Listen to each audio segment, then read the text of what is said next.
Hello, welcome to M&A Podcast. I'm Mia. And I'm Allie. How are you doing today? I'm good. How are you?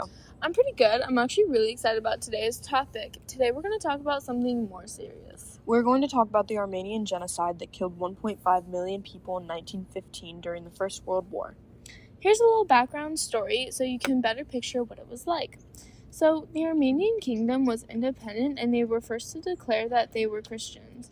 The Ottoman Empire absorbed the Armenian kingdom around the 15th century. Right away, there were differences between the Armenians and the Turks. For example, the Turks were Muslim and the Armenians were Christian. Because of that, they were treated unequally and unjustly.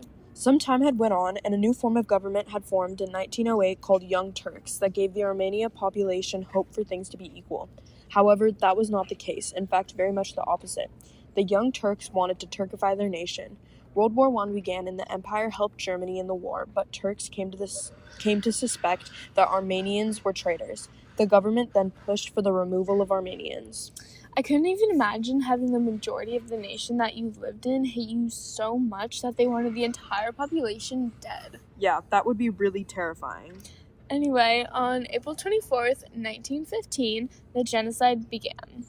That day, the Turkish government had executed and arrested hundreds of thousands of Armenian intellectuals. After that, all Armenians were taken from their homes and they were sent to the Mesopotamia desert.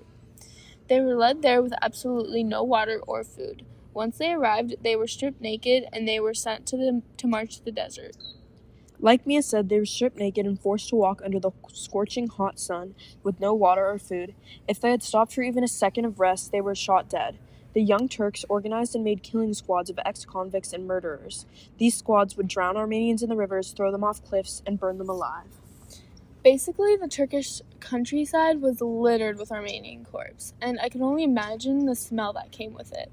About 1918, the Ottoman Empire surrendered and stopped the killing. The Turks decided to flee to Germany only because they promised them that they wouldn't be held responsible for what they had done. To this day, the Turks say that the genocide had never happened. In fact, in their schools, they teach the kids it never happened.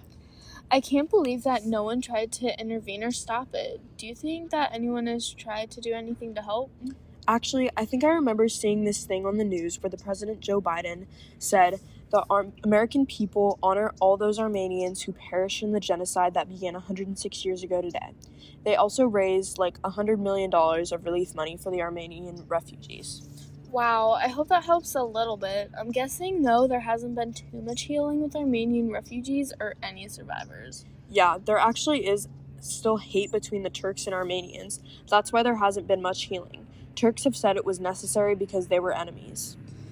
I just can't imagine hating anyone that much. Neither can I. Well, at least the people who did it could be held responsible in the International Criminal Court. I hope the Turkish government gets held responsible for all they had done. Me too. Well, I suppose that wraps up today's podcast. Bye, everyone. Thanks for listening. And come back again for next week's podcast will be about the author of Harry Potter and whether or not she's a good person. Bye.